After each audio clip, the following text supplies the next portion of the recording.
भगवान की आरती क्यों करते हैं? आरती प्रभु आराधना का एक अनन्य भाव है।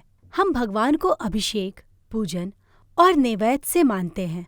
अंत में अपनी श्रद्धा, भक्ति और प्रभु प्रेम की अभिव्यक्ति के लिए आर्त भाव यानी भाव विभोर होकर और व्याकुलता से जो पूजा करते हैं उसे आरती कहते हैं।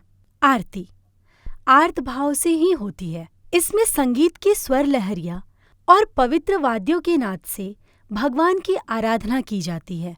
मूलतः आरती शब्दों और गीत से नहीं, भावों से की जाने वाली पूजा है। पूजा के बाद आरती करने का महत्व इसलिए भी है कि ये भगवान के उस उपकार के प्रति आभार है जो उसने हमारी पूजा स्वीकार कर किया, और उन गलतियों के लिए क्षमा आराधना भी है जो हमसे पूजा के दौरान हुई हो। आरती से हम भगवान का आभार तो मानते ही हैं, साथ ही उन सभी जानी अनजानी भूलों के लिए क्षमा प्रार्थना भी करते हैं। इसलिए आरती का भाव आर्त माना गया है।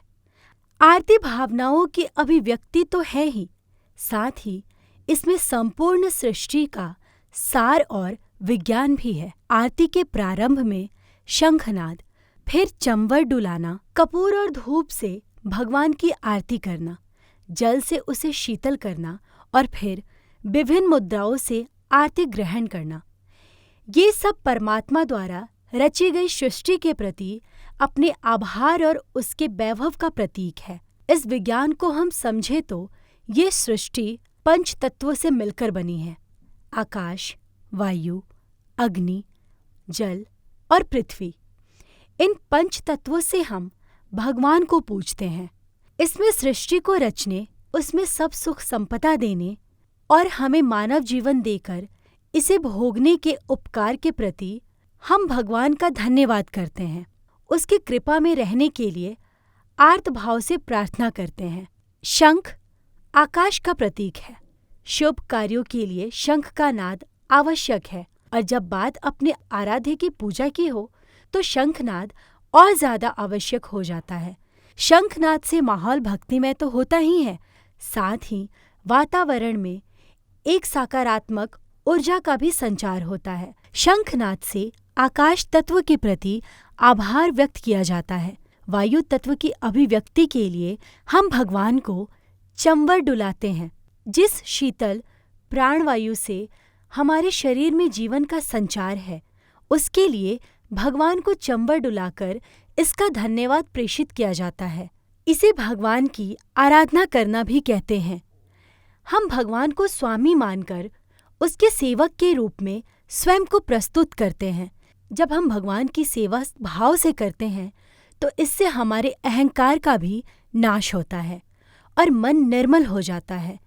प्रतिमाओं की सेवा हमें प्राणी सेवा के लिए भी प्रेरित करती है और हमारे मन में स्वतः मानव सेवा का भाव आने लगता है।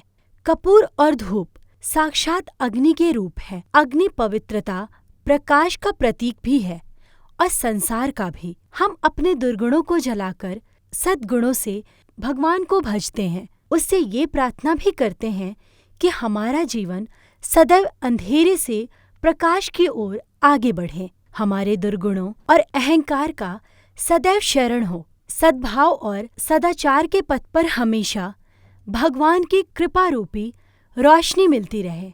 अग्नि बुरी आदतों, अभिमान, दुर्व्यसनों को तो जलाती ही है, बुरी नजर भी जला देती है। एक सच्चा सेवक अपने स्वामी को बुरी नजर से बचाने के लिए भी अग्नि से उसकी नजर उतारता है। वैसे ही हम भगवान के इस सौम्य रूप को कुदृष्टि से बचाने के लिए उसकी आरती उतारते हैं। अग्नि का ताप बढ़े और प्रभु के सौम्य रूप को उससे कष्ट हो तो इसके लिए हम अग्नि को शीतल जल से शांत भी करते हैं।